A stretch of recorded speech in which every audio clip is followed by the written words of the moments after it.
Welcome everyone, my name is Rachel Cheek, and today we will be covering week 2, which is our safety and hygiene week. And we'll be today talking about infection control, which is the first portion of this week's unit. So infection control, and our objective for today is upon successful completion of this unit, I hope that you'll be prepared to provide a safe patient environment through infection control and prevention techniques. So good infection control and practices will ultimately lead to a safer environment. According to Potter and Perry, infection control practices reduce the transmission of disease, ultimately providing a safer environment for not for clients, but also for all of us as healthcare workers. And thinking about clients in particular, though, in a healthcare setting, we need to remember how they might be at risk for acquiring infection. Many clients come in with a weakened immune system already. Of course, there is an increased exposure to microorganisms in a healthcare setting. And as well, you think about those patients that come to the hospital for an invasive procedure. All of this could increase their risk for infection. So what is an infection? According to Potter and Perry, an infection is the entry and multiplication of an infectious agent in the tissues of a host. This is what's called the chain of infection, and we will briefly go over each aspect of this chain. The first is the infectious agent, the pathogen, or the germ. The second is the reservoir. Where can a pathogen survive? This could be the human body, it could be food, water. Portal exit, the method of leaving the reservoir. This could be, if it's the human body, it could exit through the skin, the blood, the respiratory tract. Then modes of transmission. How the microorganism can transfer from the reservoir to the host. Could it be through contact or through the air? Then the portal of entry, how organisms enter the body. Could it be from the air? Could it be through a needle stick? Then a susceptible host. You have to remember, of course, the more virulent an organism, the greater the likelihood of a person's susceptibility. And of course, we talked just a little while ago about how, clients in the healthcare setting, many of them already have a weakened immune system, making them more susceptible to infection. And then, of course, you can remember that resistance to an infection is enhanced by vaccinations or previous exposure. So what can we as nurses do to break this chain of infection? Well, first we'll talk about medical asepsis, and this is basically your clean technique. It reduces and prevents the spread of infection. An example is good hand washing, wearing gloves, and then good environmental services. Hand hygiene is extremely important and can't be stressed enough. You need to wash your hands and use soap and water when your hands are visibly dirty. If your hands are not visibly dirty, then it's perfectly acceptable to use an alcohol hand antiseptic before and after patient contact. When you enter the room, before patient contact, and then as you leave. Good hand hygiene technique. This is something that we will cover in the skills lab, but this is a video by the World Health Organization, and it shows you the proper hand hygiene technique. It's a really short 1-minute video, and we'll just take a look at this so we can observe good hand hygiene practices.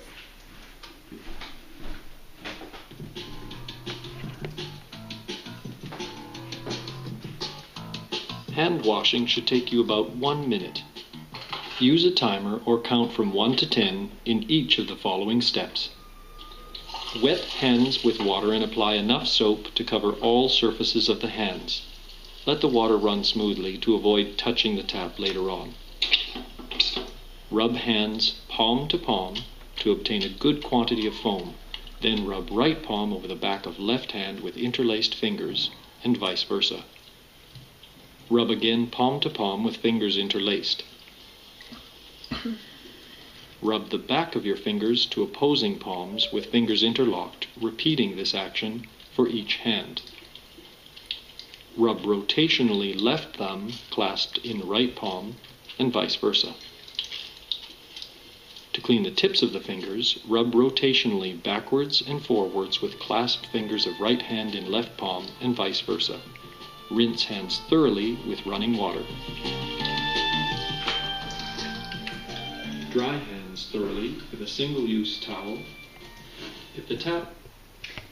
So that is a good visual image of how just good hand hygiene technique that cannot be stressed enough, and is certainly one of the most important infection control practices. So next, what's something else that nurses can do to break this chain of infection? So now we'll talk about surgical asepsis, and that is our sterile technique. In surgical asepsis, an area or object is considered contaminated if touched by any object that is not sterile, according to Potter and Perry. So examples when used include any procedures that involve insertion of catheters or surgical instruments into sterile body cavities. So we often think of sterile technique when we think of the operating room, but bedside nurses will also need to have good sterile technique. And examples of when nurses may need to use this is inserting a urinary catheter, or if you're changing a central line and you need to have good sterile technique and changing a central line dressing, and have good sterile technique in changing that. A couple of lab skills that we will also go over in the lab later that relate to sterile technique are opening a sterile package item on a flat surface. So we will practice with an actual package in the lab, but just to go over it, the first thing you need to do is good hand hygiene. Make sure you wash your hands. And then when you have your package, open it up and put it on a flat table. And the first thing that you need to do, you take the first flap and carefully open it away from the body. And then the second step, you take the second flap, take the edge, and open it to the other side, being careful not to reach over your sterile field. Do the same with the other flap. And finally, take the bottom flap and open it towards you. You have a 1-inch border around the edge. You can use that border to maneuver, to remove your package, but just remember everything else is sterile. Another thing is, for example, if you're opening that sterile package to do a central line dressing change, you're going to need to put on sterile gloves. So the next skill is open gloving. Again, hand hygiene is very important. And with this, you're going to open the package, and then you're going to put your hand, only touching the flap, your dominant hand, into the glove. Next, you're going to slip the dominant hand, the fingers, into the next glove, insert it into the cup of the glove, and put your non-dominant hand in. Then when you have both sterile gloves on, then you can interlace your fingers to make sure that they fit all of your fingers properly. And then just remember, whatever you touch after this with those gloves on has to be sterile. Otherwise, it will be contaminated. So isolation precautions. There are 2 tiers of precautions. The first are standard precautions. And these are the precautions that you will use regardless of who your patient is with everyone. And standard precautions apply to blood, body fluids, secretions, and excretions, except for sweat, non-intact skin, and mucous membranes. Standard precautions promote hand washing and the use of gloves, mask, eye protection, or gowns when appropriate for client contact. This is just good to use your common sense to wash your hands if you're going, for example, one of the things I learned early on as a nurse, flushing a nasogastric tube. I've learned to wear my protective eyewear. I've had them splash in my face before. So anytime you're going to come in contact with anything that may splash on you, of course blood, make sure you wear your gloves and mask, eye protection, or gowns if needed for that particular situation. And the next, when you're in the hospital, you may notice special isolation precaution signs on the door. And this is tier 2. The first we'll talk about is airborne precautions. This patient, a lot of times the most common diagnosis associated with airborne precautions in my critical care unit is tuberculosis. So for these patients with an airborne precaution, you'll not only practice your standard precautions, but in addition, these patients will be in a private, negative pressure room, and then you're going to need to wear a respiratory protection device. For example, an N95 respirator mask that fits snugly around your mouth. The next is a droplet precaution. Most commonly in our unit, this is for the flu. So for patients on droplet precautions, they will also be in a private room and you can wear just a regular hospital mask. Contact precautions, this is by far the most common isolation precaution that I take care of. And these patients will be in a private room, and then every time you enter, you need to wear a gown and gloves. The most common contact isolation patients I take care of is usually C. diff or MRSA. So how can we apply the nursing process to infectious control? Well, the first step, assessment. Is your client susceptible? When you're doing your assessment of the patient, consider their age or disease process. Do they have that weakened immune system?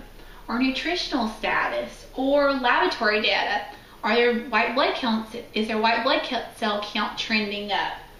And then overall clinical appearance. Is the patient starting to run a fever? Do they have a wound that's starting to look a little red or have some unusual draining?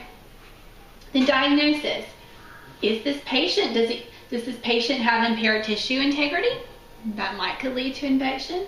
Or is this patient at risk for infection? And then our goals, we want to prevent or reduce infection. Implementation. What can we do? How can we break that chain? Of course, we talked about the medical or surgical asepsis. Good hand washing. Wearing your gloves. Good sterile technique. And then maybe specimen collection, getting the urine or blood cultures and draw those so they can get sent off and help the physicians prescribe the appropriate antibiotics. Or isolation precautions. And evaluation. Our goal is the prevention or reducing infection. So does our patient have signs and symptoms of an infection? Hopefully not. Hopefully there will be an absence. So in closing, the Alliance Healthcare Network for Respiratory Care and Sleep Medicine worked together with a group of nurses from a hospital in Delaware, and they created what's called the Dirty Dozen of infection control. And this is an image of basically 12 things you do not want to do. So we can kind of look at this. If you walk into a room and see any of these, please fix it. We'll point out a couple. For example, this nurse right here looks like she's starting an IV. She has no gloves on. Don't do that. Dirty linens on the floor. I can't tell you how many times I have seen that.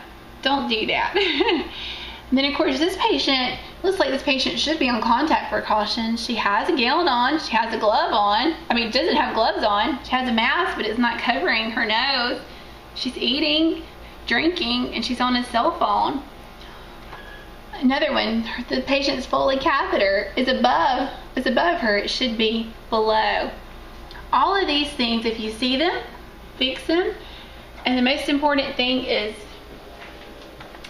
continue using your infection control practices so that we can ultimately provide a safer environment, not only for our patients, but also for us as well.